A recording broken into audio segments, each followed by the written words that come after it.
नमस्ते, मेरा नाम वंदना सरोज है और ये वीडियो मैं बना रही हूँ अपने चैनल के एक सब्सक्राइबर के रिक्वेस्ट पे, जिन्होंने पूछा है कि जीरो बैलेंस अकाउंट और एक नॉर्मल अकाउंट में क्या डिफरेंस होता है, किसको जीरो बैलेंस अकाउंट खुलवाना चाहिए और किसको नॉर्मल अकाउंट खुलवाना चाहिए और इन दोनों के चार्जेस के बारे में एक डिटेल वीडियो बनाए। इसमें मैं सेविंग्स अकाउंट साथ में करंट अकाउंट दोनों को कवर करूंगी।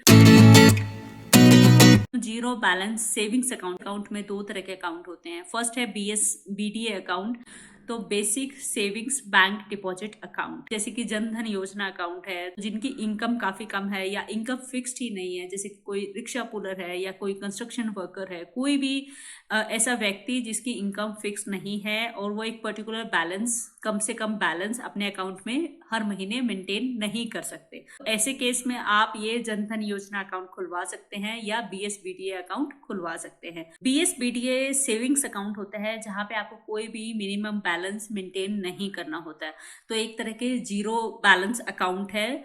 BSBDA में भी मोस्टली बैंक्स पे आपको ATM फ्री मिल जाएगा, पासबुक के कोई चार्जेस नहीं होंगे और एक चेकबुक पे मिल जाएगी, लेकिन हो सकता है कुछ बैंक इसके लिए चार्ज पे करें। लेकिन इसके बाद आपको कोई भी एक्स्ट्रा फैसिलिटी चाहिए बैंक की तरफ से तो हर चीज के आपको चार्जेस देने होंगे। अब जो BSBDA अकाउंट है, इस पे बहुत सारी रिस्ट्रिक्शंस होती है, जैसे कि पूरे साल का बैलेंस इस अमाउंट से ऊपर नहीं जाना चाहिए। अगर आप BSBDA अकाउंट खुलवा लेते हैं या जन धन योजना अकाउंट खुलवा लेते हैं और बाद में आपको लगता है कि मुझे तो ज्यादा ट्रांजेक्शन करनी है, तो आप अपने BSBDA अकाउंट को अपग्रेड कर सकते हैं नॉर्मल सेविंग्स अकाउंट में। आप एक कम से कम बैलेंस मेंटेन नहीं कर सकते और आप इकोनॉमिकली वीकर सेक्शन से है जिनकी इनकम थोड़ी कम है, तो ऐसे केस में आप अपने नॉर्मल सेविंग्स अकाउंट को भी डाउनग्रेड करा सकते हैं BSBDA अकाउंट में। अब बात करती हूँ जीरो बैलेंस सेविंग्स अकाउंट के बारे में। बहुत सारे ऐसे बैंक्स हैं जो कि digital zero balance savings account offer कर रहे हैं। इसमें आपको कोई मिनिमम बैलेंस मेंटेन करने की जरूरत नहीं होती। अब कुछ बैंक्स हैं जो कि अपने एग्जिस्टिंग कस्टमर्स, अगर आपका ऑलरेडी कोई सेविंग्स अकाउंट है तो उनको अलाउ नहीं करते कि आप ये digital zero balance savings account खोल सके।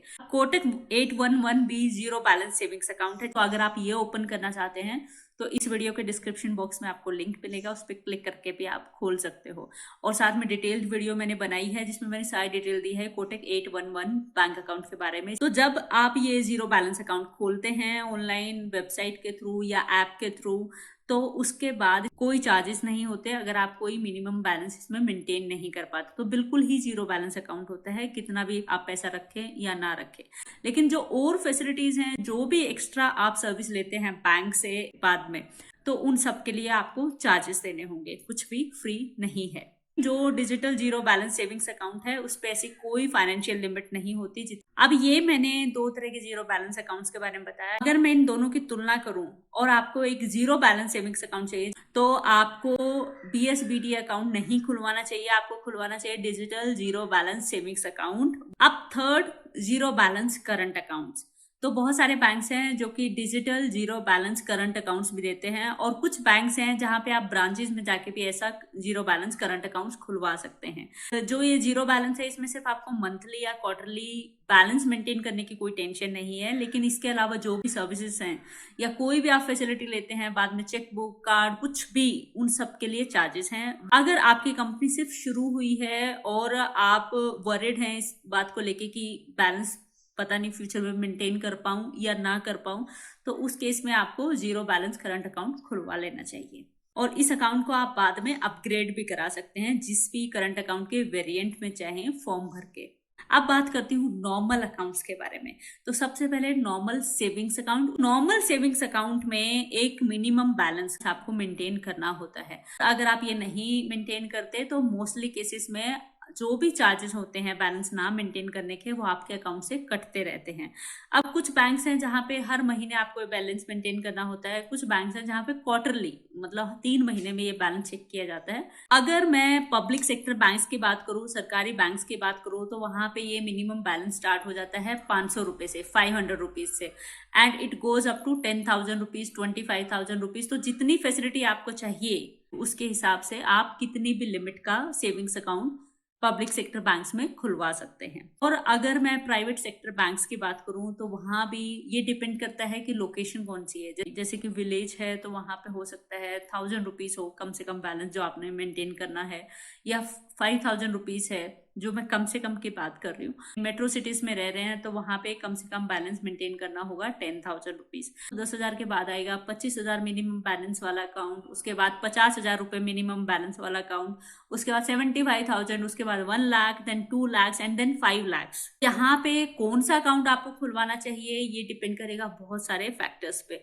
तो सबसे पहले आप कितना बैलेंस मेंटेन करने में कंफर्टेबल हैं। दूसरी बात, क्या आपको फ्यूचर में कोई क्रेडिट कार्ड चाहिए, क्या आपको एड ऑन फैसिलिटी चाहिए, जैसे कि कुछ कार्ड्स के साथ इंश्योरेंस कवर आता है, परचेज प्रोटेक्शन आता है, एक्सीडेंटल इंश्योरेंस आता है, बड़ा बैलेंस आप एक साथ निकाल सकते हैं, 2 लाख रुपए, 3 लाख रुपए, और जो एटीएम कार्ड की ट्रांजेक्शन है वो फ्री है, चेकबुक के कोई चार्जेस नहीं है, डीमैट अकाउंट की जो फी है वो वे ऑफ कर देते हैं, लॉकर के जो चार्जेस हैं वो वे ऑफ कर देते हैं फर्स्ट ईयर के लिए, और सेकेंड ईयर से भी उसमें 50% डिस्काउंट दे के देते हैं।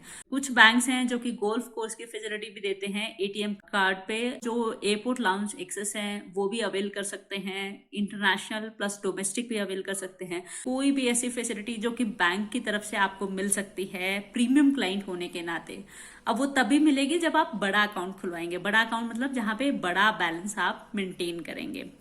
अब यहाँ पे भी एक और डिफरेंस कि कुछ बैंक्स हैं जो कि कहते हैं, जैसे कि मैं अगर एक्सिस बैंक का एग्जांपल लूँ प्रायोरिटी बैंकिंग का, तो वहाँ पे आपको 2 लाख रुपीस मेंटेन करना होता है, but if you are not maintaining in priority account तो चार्जेस नहीं है। कुछ बैंक्स हैं जो कि कहते हैं कि आप 5 लाख के फिक्स डिपॉजिट रख दो, उसके बाद आप बैलेंस मेंटेन करो ना करो कोई चार्जेस नहीं है।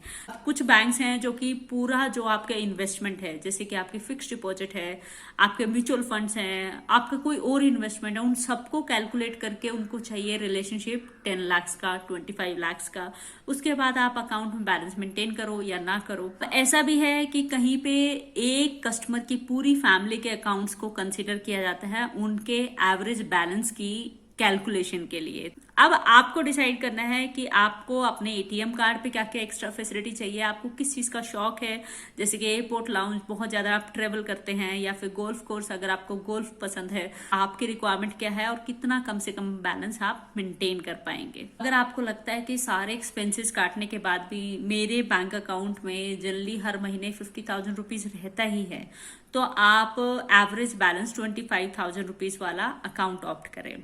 तो ये मेरा सजेशन है। इसके अलावा आपने अपना कंफर्ट देखना है। अगर आपको लगता है कि मुझे बहुत ज़्यादा फैसिलिटीज़ की फ्यूचर में ज़रूरत नहीं है, तो आप digital zero balance savings account पे खुलवा सकते हैं। एक अकाउंट से दूसरे अकाउंट में आप कभी भी कन्वर्ट करा सकते हैं। आप अकाउंट्स को अपग्रेड भी कर सकते हैं फॉर्म भर के, और डाउनग्रेड भी कर सकते हैं। आपका बैंक अकाउंट नंबर भी चेंज नहीं होता, सिर्फ आपकी जो बैंक अकाउंट से रिलेटेड फैसिलिटीज़ हैं वो चेंज हो जाती है। बात करती हूँ नॉर्मल करंट अकाउंट के बारे में। जो आपको फैसिलिटी चाहिए उसके हिसाब से आप चूज कीजिए कि कौन सा करंट अकाउंट आपके बिजनेस को सूट करेगा।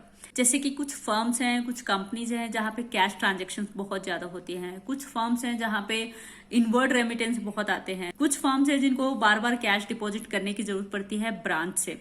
अब कुछ कंपनीज हैं जिनको डोर स्टेप फैसिलिटी चाहिए, कुछ कंपनी जिनको फ्यूचर में ओवरड्राफ्ट लिमिट की जरूरत है, कुछ कंपनी जिनको पॉइंट ऑफ सेल मशीन चाहिए, उसके चार्जेस कम चाहिए। अगर आपको लगता है चेक बुक्स बहुत यूज होती हैं या एटीएम कार्ड यूज ही नहीं होता, तो मुझे ऐसा कोई अकाउंट चाहिए जिसमें चेक बुक्स फ्री हो। ये सारे फैक्टर्स डिसाइड करेंगे कि आपको कौन सा करंट अकाउंट खुलवाना चाहिए और साथ में कितना कम से कम बैलेंस आप इजिली मेंटेन कर सकते हैं। नॉर्मल करंट अकाउंट में भी आप अपने करंट अकाउंट का हमेशा अपग्रेड या डाउनग्रेड कर सकते हैं अगर आपको फ्यूचर में लगता है कि मैं इतना बैलेंस मेंटेन नहीं कर पा रहा हूँ। बात करती हूँ चार्जेस की। जो भी आप सेविंग्स अकाउंट या करंट अकाउंट खुलवाते हैं तो उससे रिलेटेड कुछ सर्विसेज फ्री होती हैं, और उसके अलावा जितनी भी सर्विसेज होती हैं वो चार्जेबल होती हैं।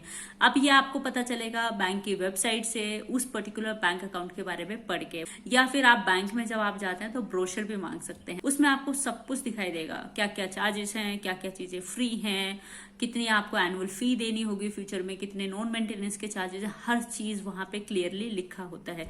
अगर आपको किसी बैंक अकाउंट के चार्जेस के बारे में पता करना है तो गूगल में सिंपली उस बैंक अकाउंट का नाम डालिए और साथ में शेड्यूल ऑफ चार्जेस। जो फैसिलिटीज फ्री आते हैं उसके अलावा कोई भी फैसिलिटी, कोई भी सर्विस आप फ्यूचर में लेते हैं अपने बैंक से जो कि आपके करंट अकाउंट या नॉर्मल सेविंग्स अकाउंट या जो जीरो बैलेंस अकाउंट है उसमें शामिल नहीं है वो फैसिलिटी फ्री में, तो आपको हर चीज के लिए चार्जेस देने होंगे। ये है HDFC बैंक की वेबसाइट, और अगर आपके पास इनमें से कोई भी अकाउंट है सेविंग्स अकाउंट, तो ये नीचे दिए हुए सारे चार्जेस एप्लीकेबल होंगे। जैसे कि आपने कोई फिजिकल स्टेटमेंट लेनी है, डुप्लीकेट पासबुक लेनी है, डीडी बनवाना है, तो कोई भी ऐसी फैसिलिटी आप बाद में लेते हैं, इन सबके चार्जेस होते हैं। लेकिन हाँ, अगर आपका वेल्थ अकाउंट है, काफी अच्छा बैलेंस आप मेंटेन करते हैं, इन्वेस्टमेंट्स मेंटेन करते हैं बैंक के साथ, तो उस केस में हो सकता है ये चार्जेस आपके अकाउंट पे एप्लीकेबल ही ना हो। और अब ये HDFC बैंक की ही वेबसाइट पे मैंने दिखाए हैं करंट अकाउंट्स के चार्जेस। अब यहाँ भी डिपेंड करेगा कि आपका कौन सा करंट अकाउंट है। अगर आपके पास एक प्रीमियम करंट अकाउंट है तो उसमें हो सकता है चार्जेस थोड़े कम हो। आई होप ये वीडियो आपके लिए यूजफुल रहे और फ्यूचर में भी ऐसी ही वीडियोस पाने के लिए चैनल को सब्सक्राइब करें।